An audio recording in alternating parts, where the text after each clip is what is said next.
देशाच्या पंतप्रधान पदाची धुरा सांभाळण्याची हॅट्रिक नरेंद्र मोदी करणार हे आता निश्चित झालंय। त्याची केवळ औपचारिकता उरली आहे। त्यांच्या शपथविधीचा शानदार सोहळा उद्या दिल्लीमध्ये पार पडणार आहे। त्यासाठी दिल्लीसह देशात जोरदार तयारी सुरू आहे। देशविदेशातील मान्यवरांच्या उपस्थितीत पार पडणाऱ्या या सोहळ्यासाठी राजधानी दिल्ली सज्ज झाली आहे।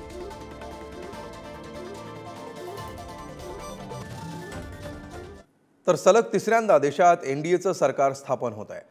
नव्या सरकारचा शपथविधी सोहळा रविवारी म्हणजेच उद्या 9 जूनला पार पडणार आहे आणि नरेंद्र मोदींच्या कॅबिनेटमध्ये कोण कोण असणार याची चर्चा देखील सुरू झाली आहे। एनडीएमधील घटक पक्षांना 4 खासदारांमध्ये 1 कॅबिनेट मंत्रिपद असं सूत्र ठरल्याची चर्चा आहे।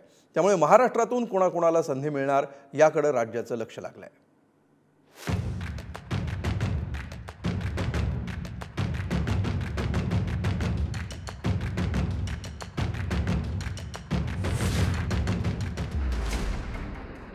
पंतप्रधान नरेंद्र मोदी हे रविवारी तिसऱ्यांदा पंतप्रधान पदाची शपथ घेणार आहेत। भाजपला स्वबळावर बहुमत मिळवण्यात अपयश आलं आणि त्यामुळे आता भाजपला सत्ता स्थापनेसाठी एनडीएतील घटक पक्षांचा आधार घ्यावा लागलाय। अशा परिस्थितीमध्ये कोणत्या पक्षाच्या वाट्याला किती मंत्रिपदे येणार याबाबत आता मोठी उत्सुकता निर्माण झाली आहे।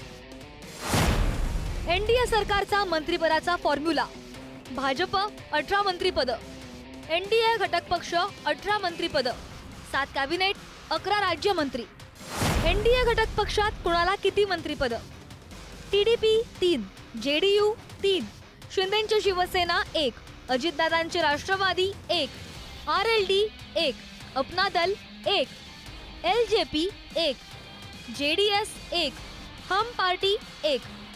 महाराष्ट्रातून भाजपचे 9 खासदार लोकसभेवर पोहोचले। आगामी विधानसभा निवडणुका बघता किमान 4 ते 5 जणांची मंत्रिमंडळात वर्णी लागू शकते। यामध्ये राज्यातील राज्यसभा खासदारांना सुद्धा संधी दिली जाण्याची चिन्ह आहेत। भाजपकडून मंत्रिपदासाठी चर्चेत नावं: नितीन गडकरी, विदर्भातील भाजपाचे एकमेव खासदार; पियुष गोयल, मुंबईतील एकमेव भाजपचे खासदार; नारायण राणे, ठाकरेंच्या गडाला सुरुंग लावला; उदयनराजे भोसले, पश्चिम महाराष्ट्रातील मराठा चेहरा; रक्षा खडसे, उत्तर महाराष्ट्रातील महिला खासदार; अशोक चव्हाण, मराठवाड्यातील मराठा चेहरा; मेधा कुलकर्णी, पक्षनिष्ठेचं फळ मिळण्याचे चिन्ह। शिंदेंच्या शिवसेनेचे 7 खासदार निवडून आले, त्यामुळे त्यांच्या वाट्याला 1 कॅबिनेट आणि 2 राज्यमंत्रीपद येण्याची शक्यता आहे। पण रविवारी कॅबिनेट मंत्री म्हणून शिंदेंच्या शिवसेनेकडून एकाचाच शपथविधी होणार आहे। त्यामुळे या एका मंत्रिपदासाठी जोरदार रस्सीखेच पाहायला मिळते। शिवसेनेकडून मंत्रिपदासाठी चर्चेतली नावं: खासदार प्रतापराव जाधव, बुलढाणा; खासदार श्रीरंग बारणे, मावळ; संदीपान भुमरे, संभाजीनगर।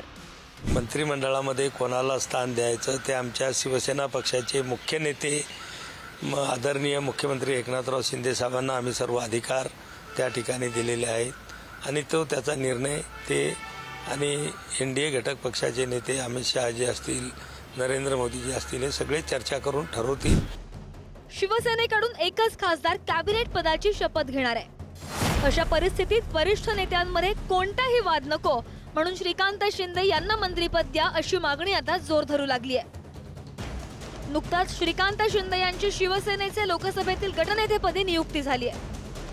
महाराष्ट्राच्या पटलावर जर काम करायचं असेल तर एक आश्वासक चेहरा महाराष्ट्रातनं तरुणांच्या मधनं पण गेला पाहिजे आणि तो श्रीकांत शिंदे साहेबांच्या रूपाने एक अतिशय चांगला युवक महाराष्ट्रातनं या ठिकाणी देशाच्या पटलावर काम करू शकेल।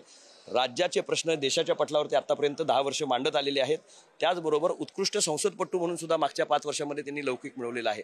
निव्वळ मुख्यमंत्र्यांचे चिरंजीव म्हणून नाही तर तिसरी वेळा निवडून येणारा खासदार म्हणून त्यांनी महाराष्ट्राच्या स्तरावर या ठिकाणी काम केलंय। मला जर विचारलं तुम्ही की मला जर शिंदे साहेबांनी विचारलं तुला मंत्री व्हायचंय का, मी सरळ जे आहे ते त्यांना सांगणार की मला मंत्री होण्यामध्ये बिलकुल रस नाही।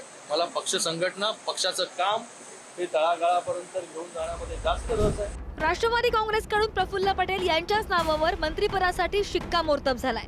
अजित पवार, सुनील तटकरे आणि छगन भुजबळ यांच्या बैठकीत प्रफुल्ल पटेल यांच्या नावावर एकमत झालंय। त्यामुळे भाजप आणि शिंदेंच्या शिवसेनेकडून कुणाच्या गळ्यात मंत्रिपदाची माळ पडते हे बघणं महत्त्वाचं ठरेल। शिवाजी काळे, पुढारी न्यूज, नवी दिल्ली।